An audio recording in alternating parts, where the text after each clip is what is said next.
am kii na mère bi may tuuti espace ñu noyyi. kan la mère bi dafa ñëw ab geenam mère bi ñemeetu a wax mère bi danga koo dégg ci àndam. non non suñuy wax maman bi suñuy wax la belle-mère mu tolérante. ah mu tolérante comment tolérante.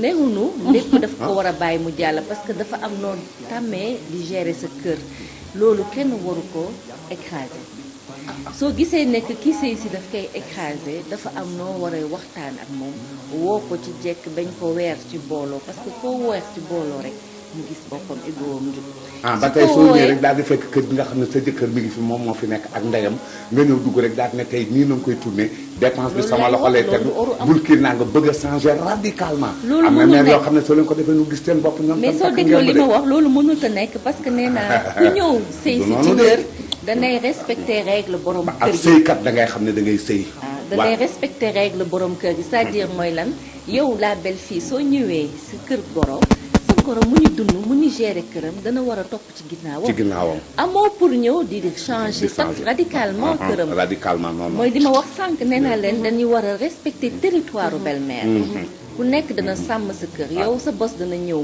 même si c'est 10 ans 15 ans après muñal rek jarul yàkkamti parce que bés boo demee ba am sa këru bopp dana rendre compte que 15 ans yi na toogoon sa këru goro du dara parce que sa kër tu vas faire le même nombre d'années ti dootoo sentirati que yàggee woon na dana dem sax ba ne man su ma yëgoon des ak sama goro parce que lu bëri teggi woon na ma ko léegi bu ma yoree sama këru bopp lépp maa war a gérer yombul mais gérer une belle-mère tamit nekkul lu difficile.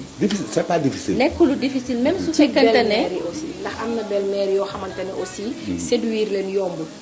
c'est moo tax ma waxtaan à la fin.